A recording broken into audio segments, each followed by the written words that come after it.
Anos 70. Imagens de uma década. Grândola Vila Morena.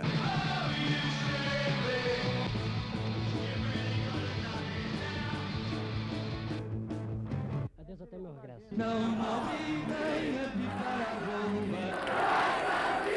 Anos 70. Imagens de uma década.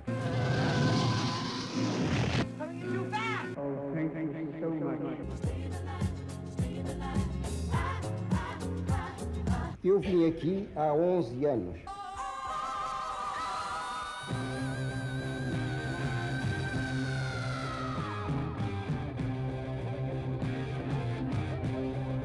I think they're wonderful.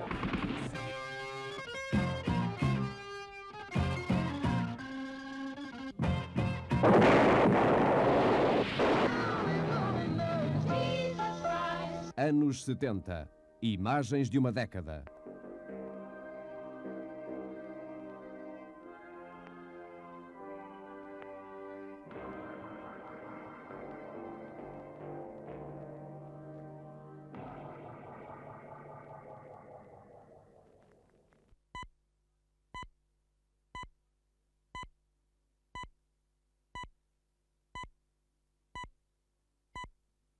Atenção, senhores espectadores.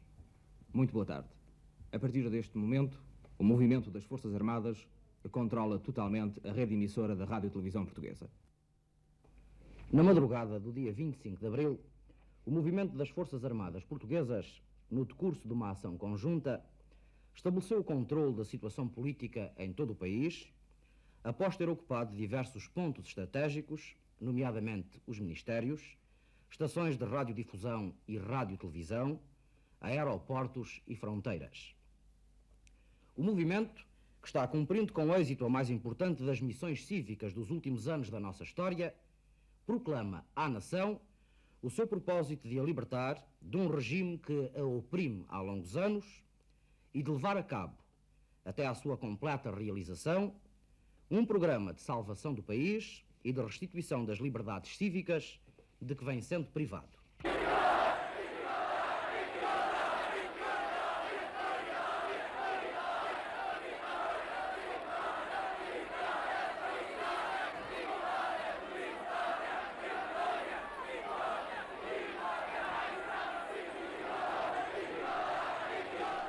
Para nós, portugueses, foi o acontecimento da década de 70. E mais do que isso, o 25 de abril de 1974 foi um dos 2 ou 3 factos fundamentais da nossa história durante o século XX, seja qual for o ponto de vista de cada um. Nunca tínhamos tido uma tão grande explosão espontânea de alegria. Nunca havíamos cantado e dançado nas ruas para celebrar a queda de um regime. Nunca uma mudança política trouxe tantas consequências para o país e para o estrangeiro.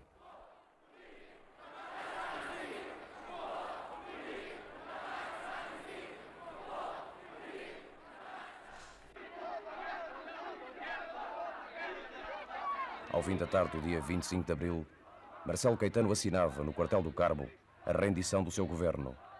Protegido da cólera popular por um carro blindado, abandonava finalmente o cerco a que estava submetido desde há longas horas. 4 anos antes, no início da década, ele era o poderoso herdeiro da herança salazarista, quando o velho ditador recebia as últimas homenagens no Mosteiro dos Jerónimos. Foi o ponto de encontro de todos os dignatários do regime fascista. Embora Salazar estivesse afastado do governo há 2 anos por doença, a sua morte simbolizava para eles o vazio, o medo do futuro.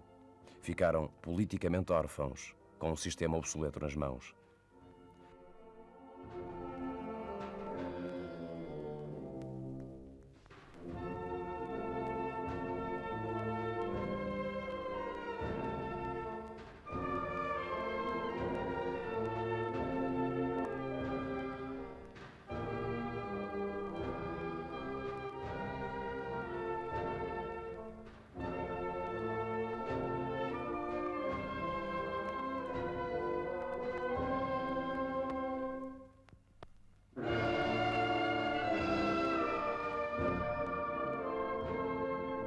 Marcelo Caetano não possuía o carisma do chefe desaparecido, mas era o homem escolhido para adaptar o regime a novas circunstâncias e perpetuá-lo.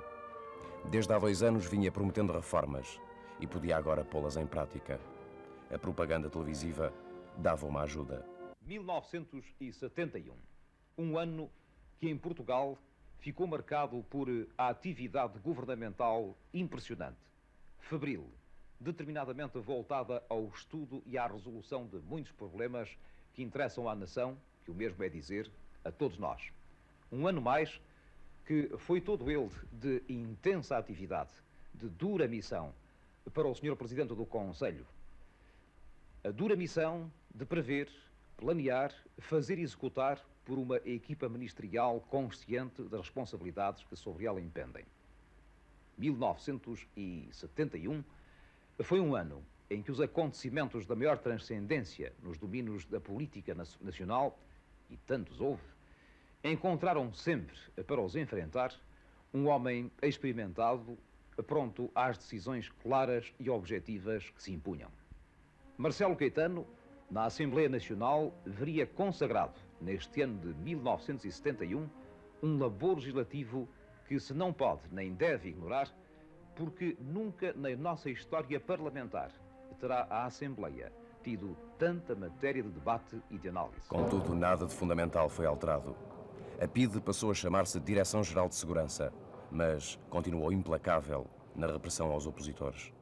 Os censores da imprensa chamavam-se agora Comissão de Exame Prévio, mas a censura era a mesma. O partido do governo passou a designar-se por Ação Nacional Popular, mas continuava a ser o único partido permitido. E até a eleição do presidente, onde o sufrágio direto tinha sido extinto por Salazar depois do susto de Humberto Delgado, continuava a ser feita por um colégio eleitoral da confiança do governo. Deste modo, em 1972, Américo Tomás era o venerando chefe do Estado, o primeiro magistrado da nação, pela 3ª vez consecutiva. O anúncio da candidatura do Sr. Almirante Américo Tomás para 3º mandato na Presidência da República, recebido com inequívocas manifestações de júbilo em todas as parcelas do território nacional. Por esmagadora maioria, o Colégio Eleitoral, reunido na Sala das Sessões da Assembleia Nacional, confirmou a escolha ditada pelo sentir popular.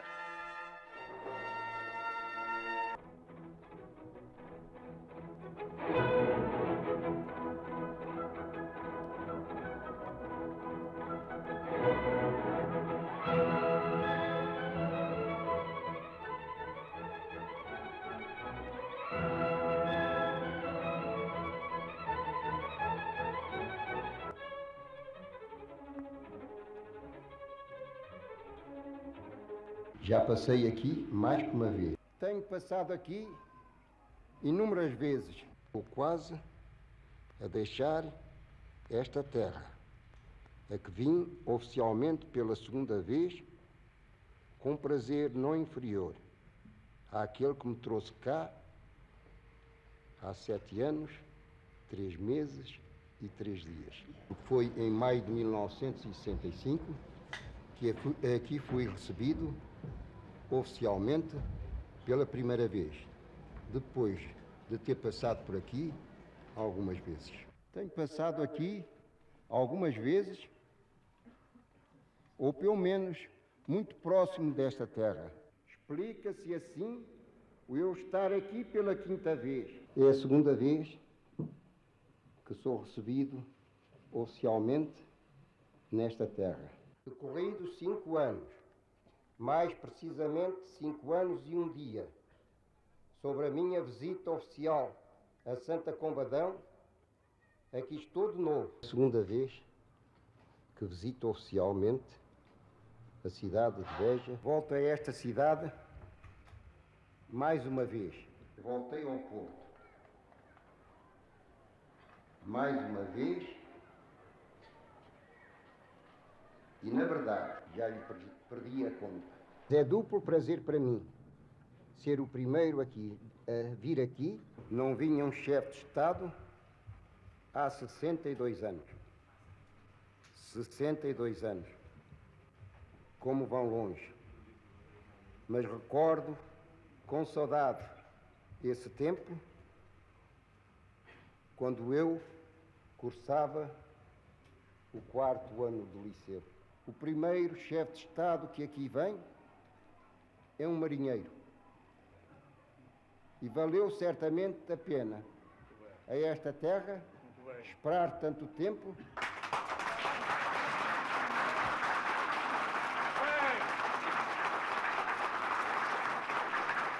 Esta terra não poderia ficar excluída da classificação que dou a todas elas. A todas, na recepção ao primeiro magistrado da nação, todas elas merecem 20 valores.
Mas havia a guerra colonial que mobilizava grande parte da juventude, que abalava os alicerces sociais, que constituía o problema político fundamental do regime.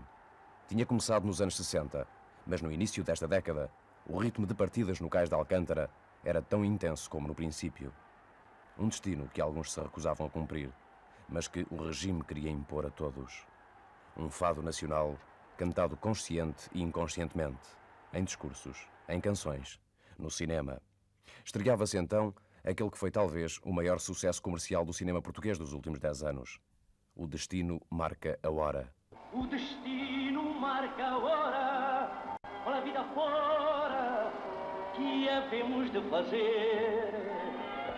O que rege a sorte agora, foi escrito outrora, logo ao nascer. Se eu tivesse lá em casa um homem que me cantasse assim, nunca mais saía à rua. Se o meu tivesse esta voz, escusava de estar para aqui a dar à perna. O relógio marca o tempo de viver. Todos nós somos iguais. Se o destino nos condena, não vale a pena lutarmos jamais. Se o destino nos condena, não vale a pena lutarmos mais. Uma boa frase para convencer os nossos bravos rapazes a aceitarem passivamente a sua mobilização para as colónias. Numa época em que as relações coloniais estavam em completa extinção, o governo português continuava teimosamente a manter uma luta quixotesca contra os movimentos nacionalistas de Angola, Guiné-Bissau e Moçambique. Chega cá, professor, à tua espera, homem, estou à tua espera. A aplicação militar é linda! É linda! É linda! É linda! 1, 2, 3, 4, Fala ao Ferreira Miliciano Simões para Penacova. Lisboa, Alcácer de São Moritos, o Soldado Silva. Em Portugal, pouco sabíamos da verdadeira situação em África. A censura à informação era intransigente neste ponto. Apenas tínhamos as mensagens de Natal em cada passagem do ano. E tínhamos, em emissões diretas, o 10 de junho. Medalhas do regime, pagas com o sangue e a morte. Da Praça do Comércio, a RTP, pela imagem e pelo som, vai levar até vossas casas a reportagem direta da cerimónia pública da imposição de condecorações que oficiais, sargentos e praças da Armada, do Exército e da Força Aérea mereceram por feitos valorosos em combate ou altos serviços prestados no ultramar. Presentes o chefe do Estado, o Governo e altas patentes das Forças Armadas, autoridades civis e eclesiásticas. Também o povo não falta com o calor da sua presença nesta consagração aos melhores de todos nós no Dia da Raça. A Cruz da Guerra é símbolo de valor, de heroicidade. É símbolo de uma juventude que em terras portuguesas do ultramar se tem afirmado digna dos seus maiores, viril, combativa, abnegada, consciente das razões que a levam a partilhar a defesa da Guiné, de Angola e de Moçambique. Defesa que a nação votou esmagadoramente pela continuidade. No Dia de Portugal, festa da grande família portuguesa espalhada pelo mundo, os melhores de todos nós recebem as homenagens da nação, a consagração do povo. Alguns não estarão presentes senão em espírito. Deram a vida pela pátria, a dádiva maior do militar. Para eles, vai neste momento um pensamento, o recolhimento de homenagem aos militares mortos em combate. Vai falar o soldado paraquedista 369, fala para seus pais, irmãos e futura noiva. Eu também ao de regresso. Adeus, até o meu regresso. Adeus, até o meu regresso. Adeus, até o meu regresso. Adeus, até o meu regresso. Adeus, até o meu regresso. Adeus, até o meu regresso. Adeus, até o meu regresso. Adeus, até o meu regresso. Adeus, até o meu regresso. Adeus, até o meu regresso. Adeus, até o meu regresso. Adeus, até o meu regresso. Adeus, até o meu regresso. Adeus, até o meu regresso. Adeus, até o meu regresso. Adeus, até o meu regresso. Adeus, até o meu regresso. Atenção, Olivais Sul. Atenção, daqui fala o Luís Alberto Borges Cabral. Desejo à minha querida irmã, cunhado e sobrinhos e esposa um Natal muito feliz, um ano novo cheio de prosperidades. Adeus, até o grande dia. Como riconto di te di un mundo se foi e che non senti ormai non puede tornare, eppure è un pagliasso nel cuore l'amore e la vive per me. Vorrei tornare in sé per un momento e il tempo non si fermi, corri lontano. Io stringo fuori di a me piccola mano.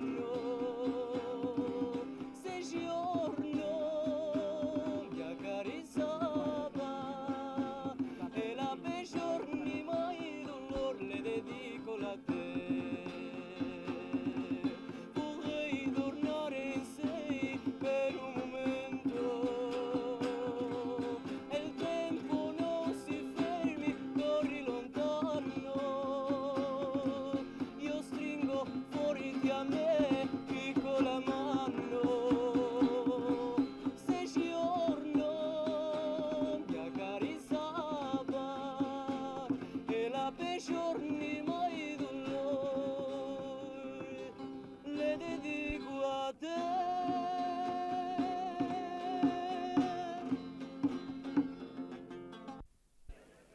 Outro conflito agita o continente africano neste início da década.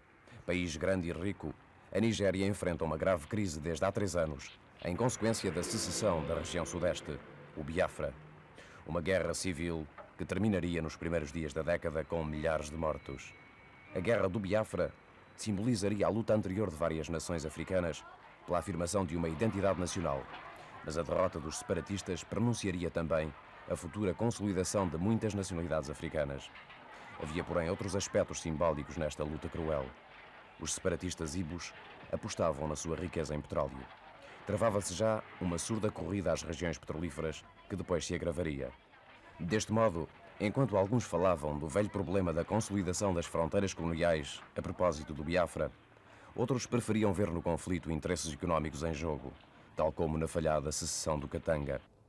O bloqueio imposto pelo governo de Lagos à província apressou o fim da guerra, mas para o povo do Biafra, vítima mortal da fome, o preço da paz foi elevado.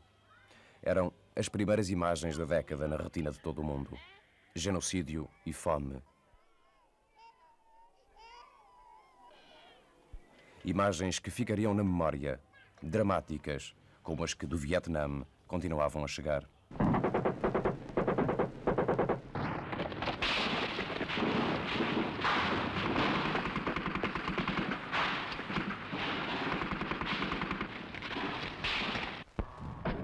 Aqui a guerra tinha já 30 anos.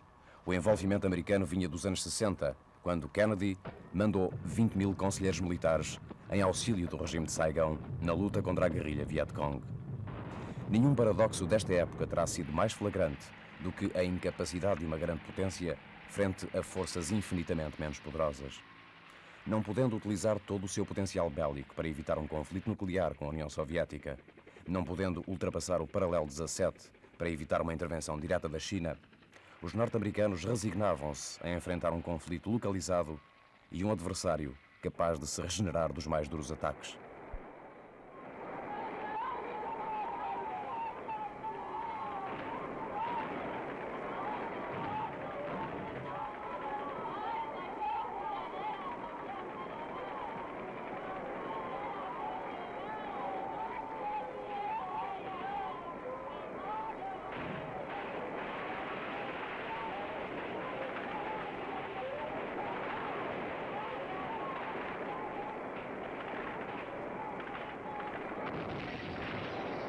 Pela primeira vez surgia bem clara a impossibilidade de um exército convencional, mesmo muito poderoso, de vencer uma guerra de guerrilha.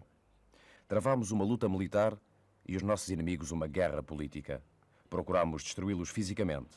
Eles procuraram desgastar-nos psicologicamente.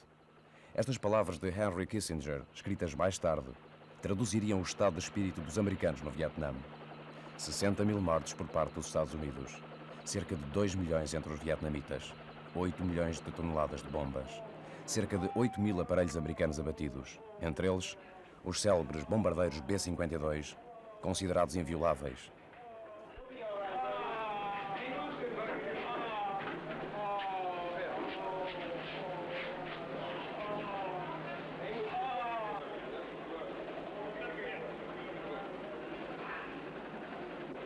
Richard Nixon, o presidente norte-americano, promete ao mundo uma retirada rápida e a progressiva vietnamização da guerra. É em nome desta estratégia que os Estados Unidos bombardeiam o Camboja e o Laos, a fim de quebrar as vias de abastecimento aos guerrilheiros através da célebre pista Ho Chi Minh. Em 1970, Washington apoia o derrubo do governo neutro do príncipe Sihanouk no Camboja, país que norte-americanos e sul-vietnamitas invadem pouco depois. Dizia Nixon que a escalada no Camboja servia para garantir a paz no Vietnã, mas apenas conseguiu o alastramento da guerra. Sair do atoleiro da Indochina tornava-se cada vez mais difícil para os americanos.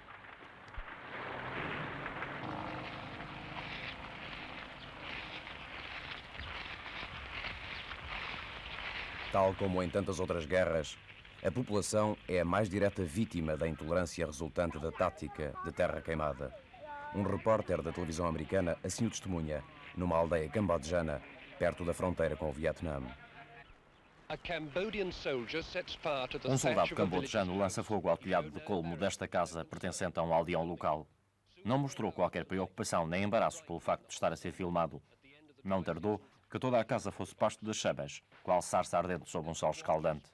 No final da estação seca, nada constituiu obstáculo intransponível para a velocidade do fogo, que assim se propagou às casas mais próximas.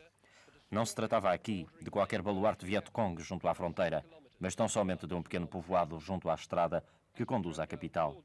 Tudo isto a apenas 47 km de Phnom Penh. Mais perto da fronteira, deparámos com uma casa já reduzida a cinzas. Militares estavam a revistar todas as casas. Levavam consigo o que queriam. Por outras palavras, a aldeia estava a ser sistematicamente saqueada. A sua precipitação e ânsia de remexer e destruir era imparável. O comandante da patrulha estava fora da aldeia. Sem saber o que se passava, negou que os seus homens tivessem incendiado fosse o que fosse. Reconheceu, contudo, ter ordenado uma busca a todas as casas. Segundo ele, todos quantos aqui viviam não só eram vietnamitas, como também, e indubitavelmente, apoiavam os Vietcongs. À medida que as chamas devoravam as casas, aqueles que não tinham sido presos salvavam os seus haveres do holocausto. Uma velha, obviamente incapaz de sair da cama, foi levada ao colo pela filha. Foi em vão que um aldeão tentou apagar o fogo no telhado de colmo da sua casa. Foi então que o comandante começou a perceber a gravidade da situação originada pelos seus homens. Continuando sempre a negar que tivesse dado qualquer ordem para incendiar as casas, começou a mandar apagar o fogo. Então nós não compreendíamos, disse-nos ele, que os soldados estavam a carregar água para apagar o incêndio, que fora sem dúvida ateado pelos próprios vietnamitas, com o fito de fazerem propaganda contra o exército cambodjano. Mas estes aldeões pareciam pensar em tudo menos em propaganda. Logo que se deram conta da ordem de apagar o fogo, acorreram em auxílio, atirando água aos telhados, mesmo aqueles que já tinham ardido completamente. Mas o fogo, por certo, não acatou as novas ordens e continuou a alastrar, até porque outros soldados continuaram a deitar fogo a casas, obviamente por não terem ainda sido informados das novas ordens. This is a scene that one remembers so well from Vietnam, soldiers setting light to villagers' houses. And there's really nothing one can say about it. It's true that the captain tried to put the fires out when he realized what was going on, that he explained it anyway. All these people were Vietnamese and they probably deserved it. But that's not the point. All one remembers is that soldiers, Cambodian soldiers, set fire to Cambodian citizens' houses. A televisão leva assim diariamente a milhões de pessoas as cenas cruéis de uma luta sem piedade. A violência inaudita é a imagem fundamental que os americanos retêm das guerras no Sudeste Asiático. Em suas casas, os espectadores podem assistir à tortura por afogamento de um vietnamita suspeito de pertencer ao Vietcong.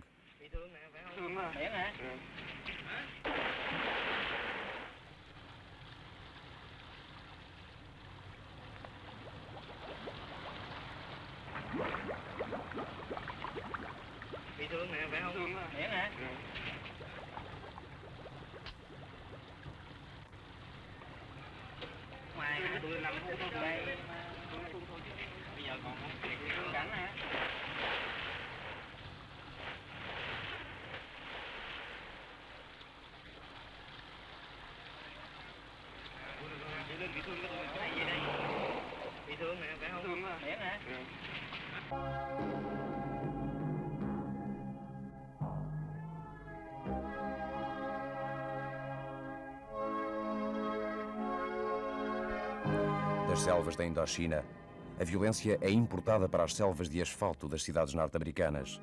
Violência de bandos de jovens marginais, violência de antigos combatentes, violência das forças policiais.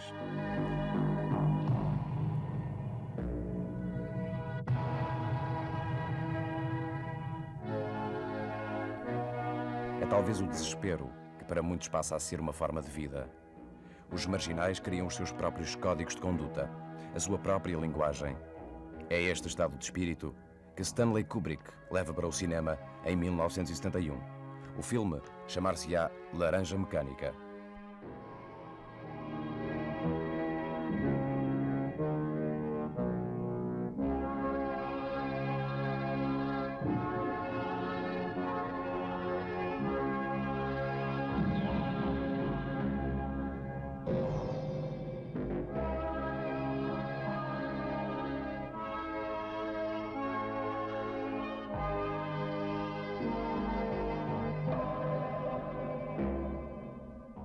There was me, that is Alex, and my three droogs, that is Pete, Georgie and Dim. And we sat in the Korova milk bar trying to make up our Razudoks what to do with the evening. The Korova milk bar sold Milk Plus Velocet, or Synthemesk, or Drencrum, which is what we were drinking. This would sharpen you up and make you ready for a bit of the old ultra-violence.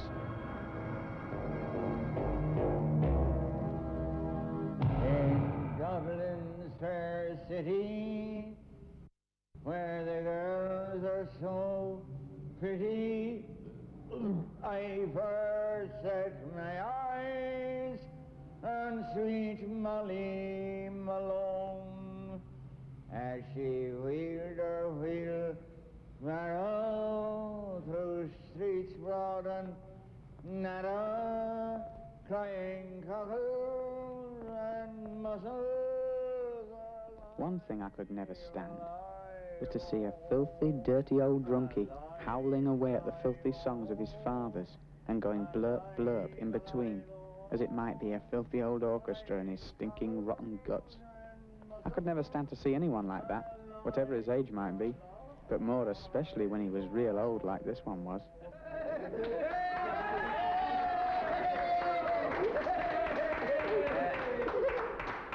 Can you spare some cutter, me brothers. Go on, do me in, you bastard cowards. We don't want to live anyway. Not in a stinking world like this. Oh? And what's so stinking about it? It's a stinking world because there's no law and order anymore. It's a stinking world because it lets the young get onto the old, like you done. Oh, it's no world for an old man any longer. What sort of a world is it at all? Men on the moon, and men spinning around the earth, and there's not no attention paid to earthly law and order no more. Oh, dear land, I fought for thee and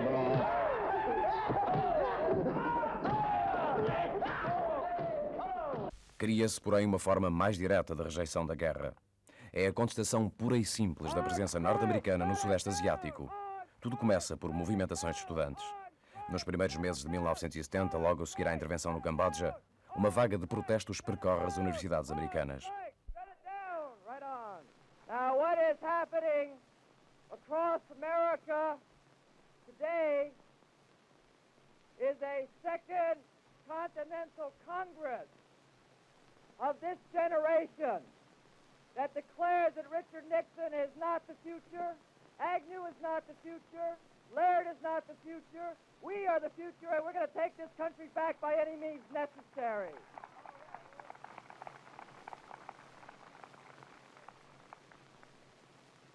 We want to make it perfectly clear this weekend and as we go into our strategy that the blood is on the hands of Richard Nixon and not on the anti-war movement. It is not us who are violent, it is the war makers, and we will make that crystal clear this weekend by our demonstration. Da contestação passa-se aos confrontos violentos, quando a Guarda Nacional intervém em algumas cidades universitárias. Há mesmo vítimas mortais entre os estudantes. No recinto universitário, um sino voltou hoje a chamar os estudantes para um comício. Poderia quase ser um presságio do que ia acontecer. Após 2 dias de motins por causa da intervenção americana no Camboja, a universidade proibirá a realização de comícios. A Guarda Nacional compareceu para fazer respeitar essa decisão. Não obstante este aviso ter sido repetido várias vezes, os estudantes estavam dispostos a tudo. A Guarda recebeu ordem para avançar e começou por lançar gás lacrimogéneo sobre a multidão de estudantes.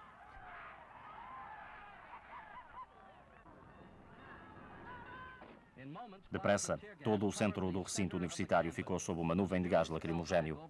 Então os estudantes procuraram a proteção de uma elevação de terreno de onde ripostaram com pedras. Subitamente começaram a disparar dos montes próximos.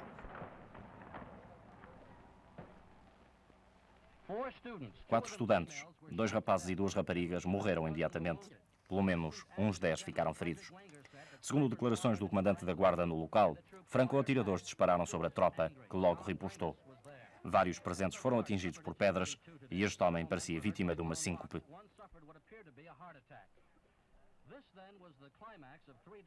Este, o ponto culminante de 3 dias de motins na universidade. O tiroteio provocou uma onda súbita de reação, não só nesta cidade, geralmente pacata, como em todo o Ohio. O governador local confiou à polícia e à Guarda Nacional as investigações sobre o sucedido. Também o FBI interveio. A Universidade de Kent foi então encerrada e a cidade cercada, receando-se mais distúrbios. Houve quem dissesse nunca ter visto estudantes tão revoltados, fosse em que situação fosse.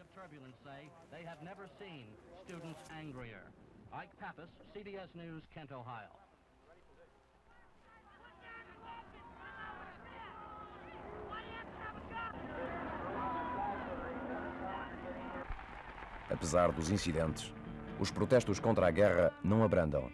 Pelo contrário, transformam-se num extenso movimento de opinião pública. No ano seguinte, dezenas de milhares de pessoas clamam pela paz na Grande Marcha sobre Washington. Era um movimento com que Richard Nixon tinha de contar na definição da sua política internacional. Para isso dispunha de um ativo colaborador, Henry Kissinger. A sua habilidade diplomática lançou o presidente dos Estados Unidos numa missão que a situação internacional parecia tornar impossível. Em outubro de 1971, uma nova bandeira sobe nos mastros da sede das Nações Unidas, a da República Popular da China. São 800 milhões de pessoas, um quarto da humanidade, que passam a ter representação no Palácio de Vidro, após mais de 20 anos de isolamento. Era ao mesmo tempo a expressão simbólica de uma abertura recíproca entre Washington e Pequim. As duas capitais não possuíam sequer relações diplomáticas, quando uma equipa americana de ping-pong foi convidada a realizar algumas partidas com atletas chineses em plena China comunista. Era uma forma original de fazer política, e os contactos seguintes ficaram conhecidos como a diplomacia do ping-pong. Logo a seguir, Kissinger desloca-se secretamente a Pequim, depois de ter estado em Moscovo. O palco estava preparado para o grande acontecimento que ninguém até então julgara possível: o encontro entre Nixon e Mao Tse-tung na Cidade Proibida. Mas era verdade. Em fevereiro de 1972, o presidente do mais importante país do mundo capitalista era recebido no mais radical dos países socialistas. No histórico encontro marcavam também presença os obreiros do novo pragmatismo diplomático, o secretário de Estado norte-americano Henry Kissinger e o primeiro-ministro chinês Zhou Enlai. Embora por razões diferentes, ambos pretendiam contrariar o poderio soviético, criando uma nova correlação de forças internacional. Mesmo que os Estados Unidos tivessem de sacrificar o seu velho aliado nesta região, a Formosa, mesmo que a China tivesse de assistir com certa impassividade à intensificação dos bombardeamentos americanos ao Vietnã do Norte.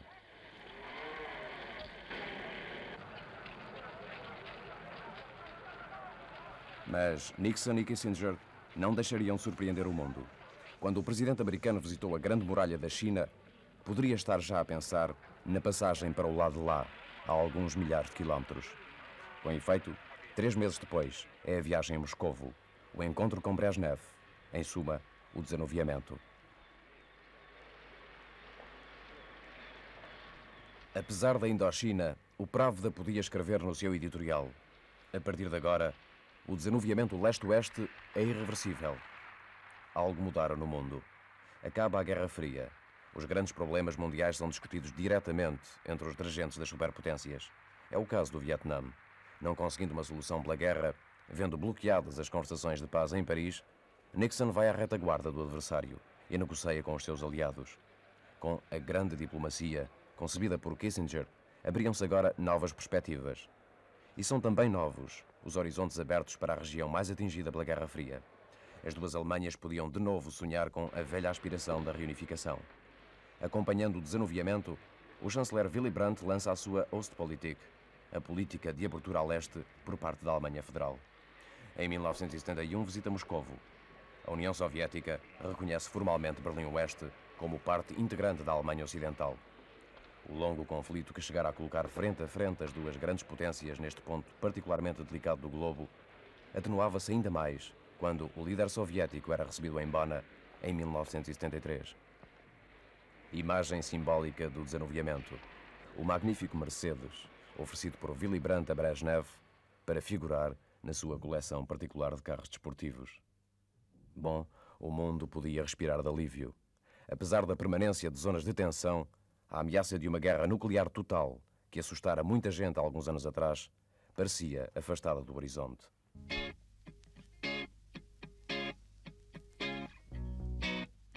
À política antecipou-se a moda feminina. A linha desanuviamento despontara alguns anos antes, mas no princípio da década era ainda moderno mostrar das pernas o muito que sobrava das mini-saias, pequenos vestidos, calções curtos. Porém, o negócio era de saias, mas não apenas. Não tardaram as lutas entre os costureiros. Nos fins de 70, a batalha estava decidida. As notícias vinham de Paris. A batalha está finalmente ganha.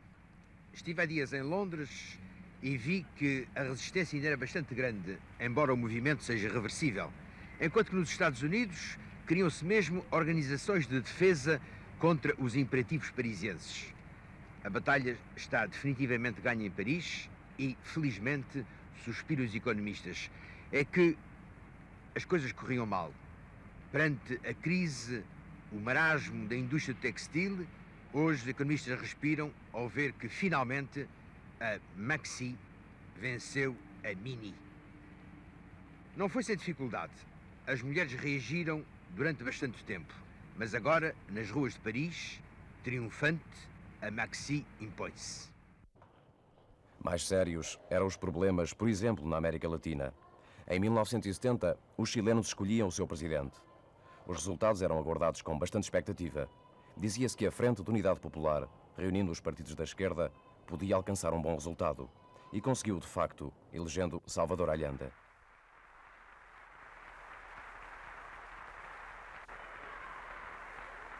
Um sinal diferente numa América Latina, onde, com raras exceções, vigorava o poder dos generais e a influência dos Estados Unidos.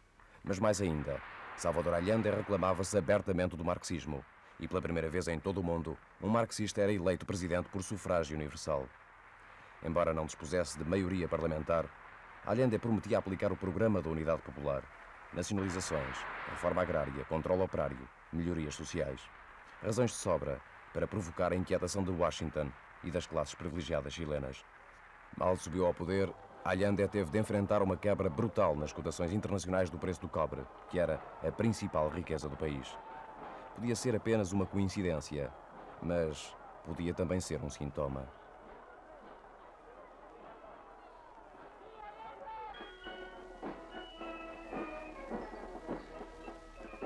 Os teóricos olhavam com expectativa à experiência chilena. A questão era saber se era possível ou não a transição para o socialismo por via eleitoral e pacífica. Observar o comportamento da hierarquia militar tradicionalmente conservadora. Allende tinha certamente dúvidas sobre a fidelidade dos generais, mas publicamente sempre lhes manifestou confiança.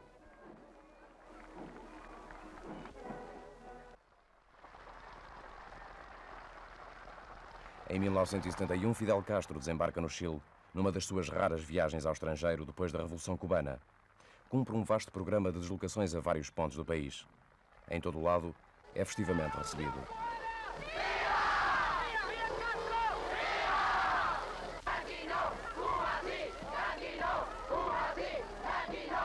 Dos repúblicas unidas y dos países hermanos. Llevad saludos, Fidel, a compañeras y compañeros. Son los deseos de Chile, son mis saludos sinceros. Y al terminar estos versos, con copihue y clavel, viva Salvador y Chile, viva Cuba e Fidel. Fidel ia levar o seu apoio ao processo de transformação chileno e defendê-lo como a via mais segura para a democratização da América Latina. Durante um desfile militar, encontrou-se com um dos generais que se proclamavam defensores da legalidade democrática. O seu nome, Augusto Pinochet.